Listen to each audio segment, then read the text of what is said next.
والسابقون الأولون من المهاجرين والأنصار والذين اتبعوهم بإحسان رضي الله عنهم ورضوا عنه وأعد لهم جنات تجري تحتها الأنهار خالدين فيها أبدا ذلك الفوز العظيم۔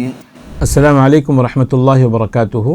اسٹوڈیو اسلام چینل میں آپ تمام کا استقبال ہے۔ بسم اللہ الرحمن الرحیم، الحمدللہ رب العالمین والصلاة والسلام علی رسولہ الکریم، اما بعد فاعوذ باللہ من الشیطان الرجیم، بسم اللہ الرحمن الرحیم۔ ومن الناس من یشری نفسہ ابتغاء مرضات اللہ واللہ رؤوف بالعباد۔ سورہ نمبر 2 آیت نمبر 207۔ محترم سامعین، اللہ سبحانہ و تعالی سورۃ البقرہ کے آیت نمبر 207 میں ارشاد فرماتا ہے کہ لوگوں میں کچھ لوگ ایسے بھی ہیں جو اپنی جان کو بیچتے ہیں اللہ کی رضامندی کے بدلے میں۔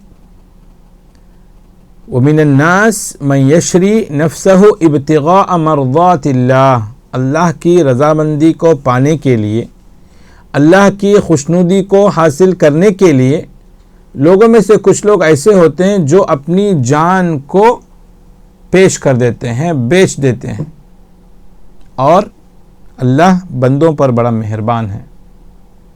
سورہ بقرہ کی آیت نمبر 207، اس آیت کے پس منظر کو اگر ہم دیکھیں تو اس میں 2 صحابہ کا نام ذکر کیا جاتا ہے تفسیر کی کتابوں میں۔ پہلے صحابی علی ابن ابی طالب رضی اللہ عنہ ہیں، جن کو اللہ کے نبی صلی اللہ علیہ وسلم نے ہجرت کی رات اپنے بستر پر سونے کا حکم دیا تھا۔ جس رات اللہ کے نبی صلی اللہ علیہ وسلم اپنے گھر سے ہجرت کے لیے نکلنے والے تھے، اسی رات کفار دشمنان مکہ نے اپنے نوجوانوں کو تیار کیا اور اللہ کے نبی صلی اللہ علیہ وسلم کے گھر کے ارد گرد کھڑا دیا کہ جب صبح میں فجر کے وقت جب محمد باہر نکلیں گے تو ایک ساتھ تمام لوگ ان پر ٹوٹ پڑیں اور ان کا خاتمہ کر دیں، ان کا جو ہے کام تمام کر دیں گے۔ تو ایسا ایک چیلنج تھا، ایک آزمائش کی گھڑی تھی۔ ایسے کٹھن وقت میں اللہ کے نبی صلی اللہ علیہ وسلم نے اپنے بستر پر اپنے داماد اور اپنے چچا کے بیٹے، اپنے چچا زاد بھائی علی رضی اللہ عنہ کو آپ نے حکم دیا کہ وہ آپ کے بستر پر سو جائیں۔ دشمنان جھانک کر دیکھتے تھے تو ان کو پتہ چل رہا تھا کہ وہ سمجھ رہے تھے کہ محمد سو رہے ہیں، لیکن اس جگہ میں علی رضی اللہ عنہ سو رہے تھے۔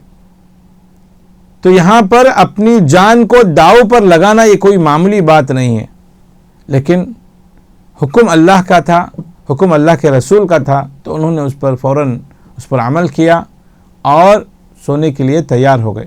اللہ کے نبی صلی اللہ علیہ وسلم نے علی رضی اللہ عنہ کو اپنے بستر پر سونے کا حکم اس لیے بھی دیا تاکہ وہ اللہ کے نبی صلی اللہ علیہ وسلم کے پاس جو امانتیں، دشمنوں کی طرف سے جو امانتیں رکھی گئی تھیں، ان کو بھی جو واپس لوٹا دیں۔ اللہ کے نبی صلی اللہ علیہ وسلم کے جانے کے بعد وہ امانتیں ان صاحبان کو واپس کر دیں جو ان کے حقدار ہیں۔ تو یہاں پر اپنی جان کو داؤ پر لگا کر اس بستر پر سونا گویا جو ہے موت کا بستر تھا وہ، اور اس کے لیے بڑے جگرے کی ضرورت ہوتی ہے۔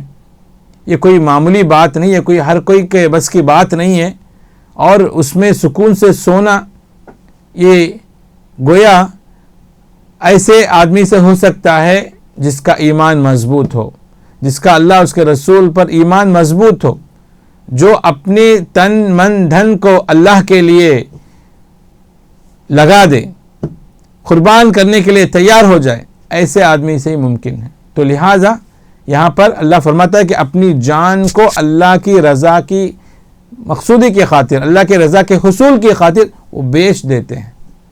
تو یہاں پر علی رضی اللہ عنہ نے یہی کیا تھا، اور ان کی فضیلت میں یہ آیت نازل کی گئی تھی، اس طرح بعض مفسرین کا قول ہے۔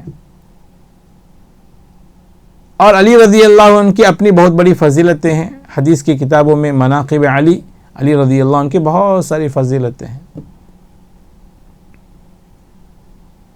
خیبر کی جو فتح ہوئی تھی، خیبر اللہ کے نبی صلی اللہ علیہ وسلم نے جو جھنڈا دیا تھا وہ علی رضی اللہ عنہ کے ہاتھوں میں دیا تھا، اور کہا تھا کہ اللہ اور اس کے رسول ان سے محبت کرتے ہیں اور یہ اللہ اور اس کے رسول سے محبت کرتے ہیں. اور اللہ کے شیر اسد اللہ کا شیر، یہ لقب ان کو عطا کیا گیا تھا. بہت بہادر اور جانباز صحابی تھے، چوتھے خلیفہ تھے، اللہ کے نبی صلی اللہ علیہ وسلم کے داماد تھے. اپنی بڑی عظمت اور ان کی بڑی فضیلت بتائی گئی ہے. تو لہذا اس آیت کے پس منظر میں علی رضی اللہ عنہ کا نام ذکر کیا گیا ہے. ایک اور صحابی کا نام بھی اس میں ذکر کیا گیا ہے جن کا نام ہے صہیب بن سنان رومی.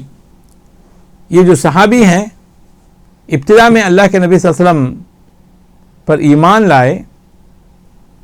جب ہجرت کرنے کا موقع ملا تو مکہ سے ہجرت کر کر مدینہ کی طرف روانہ ہوئے. راستے میں دشمنان اسلام نے ان کو روک لیا اور کہا کہ آپ جب آئے تھے تو بالکل معمولی حالت میں، خستہ حالت میں مکہ آئے تھے، یہاں پر آئے، آپ نے تجارت کی، بہت پیسہ کمایا اور سارا پیسہ لے کر آپ مدینہ جانا چاہتے ہیں آپ. تو انہوں نے کہا کہ اگر یہ مال تمہیں دے دوں کیا تم مجھے جانے کے لیے چھوڑ دو گے؟ تو کہا کہ ہاں ہم تمہیں چھوڑ دیں گے. تو اپنا سارا مال صہیب رضی اللہ عنہ نے ان دشمنوں کے حوالے کر دیا اور خالی ہاتھ تنے تنہا مدینہ آ کر پہنچے. اللہ کے نبی صلی اللہ علیہ وسلم نے جب صہیب رضی اللہ عنہ کو دیکھا تو کہا کہ تم نے جو تجارت کی ہے یہ اس میں بہت بڑا فائدہ آپ کو ہوا ہے. تم نے اللہ کے لیے اپنا سارا مال دے دیا، اپنے اسلام کو بچانے کے لیے، اپنے دین کو بچانے کے لیے تم نے اپنا سارا مال ان کے حوالے کر دیا. یہ جو تمہارا جو فائدہ ہوا ہے یہ بہت بڑا فائدہ ہے، یہ بہت بڑا فائدہ ہے، بڑا نفع بخش تجارت، یہ جو ہے نفع بخش تجارت ہو چکی ہے. تو لہٰذا اس آیت کے پس منظر میں صہیب رومی رضی اللہ عنہ کا نام بھی آتا ہے کہ وَمِنَ النَّاسِ مَن يَشْرِي نَفْسَهُ ابْتِغَاءَ مَرْضَاتِ اللَّهِ. دین کی خاطر، اسلام کی خاطر اپنی ساری کمائی ہوئی دولت دشمنوں کے حوالے کرنا یہ بڑے جگرے کی بات ہوتی ہے. ہر ایک کے بس کی بات نہیں ہے، اسے دل چاہیے ہوتا ہے. انسان کے دل میں جو ہے مال کی محبت ہوتی ہے. انسان کے دل میں اللہ نے مال کی محبت رکھی ہے. اگر کوئی کہتا ہے کہ مجھے مال سے محبت نہیں ہے تو وہ جھوٹا ہے، کیونکہ اللہ فرماتا ہے قرآن مجید میں کہ وَآتَ الْمَالَ عَلَى حُبِّهِ وَآتَ الْمَالَ عَلَى حُبِّهِ، کہ جو اپنے مال کو اللہ کی راہ میں خرچ کرے اس حال میں کہ اس مال سے اسے محبت ہے. تو مال سے محبت ہر انسان کی جو ہے یہ فطری بات ہے. زُيِّنَ لِلنَّاسِ حُبُّ الشَّهَوَاتِ من النساء والبنین والقناطیر المقنطرہ من الذهب والفضة. یہ جو مال و دولت ہے یہ زیب و زینت ہے، یہ دنیا کی زیب و زینت ہے. آنکھوں کی جو ہے ایک محبت اس سے جو پیدا، دل سے جو ہے ایک لگاؤ اس سے پیدا کیا گیا ہے.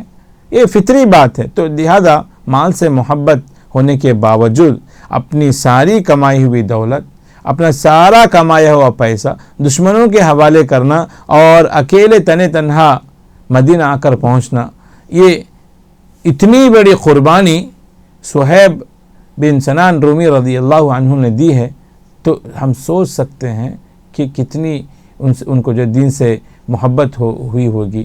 اللہ کی رضامندی کی خاطر انہوں نے اتنا بڑا اقدام کیا ہے. تو لہٰذا اس آیت کے پس منظر میں ان دو صحابہ کا نام ذکر ہوتا ہے. اللہ سے ہم دعا کرتے ہیں کہ اللہ ہم تمام کو ان صحابہ کی زندگیوں سے سبق حاصل کرنے کی توفیق عطا فرمائے. آمین. وآخر دعوانا ان الحمد للہ رب العالمین. والسلام علیکم ورحمۃ اللہ وبرکاتہ.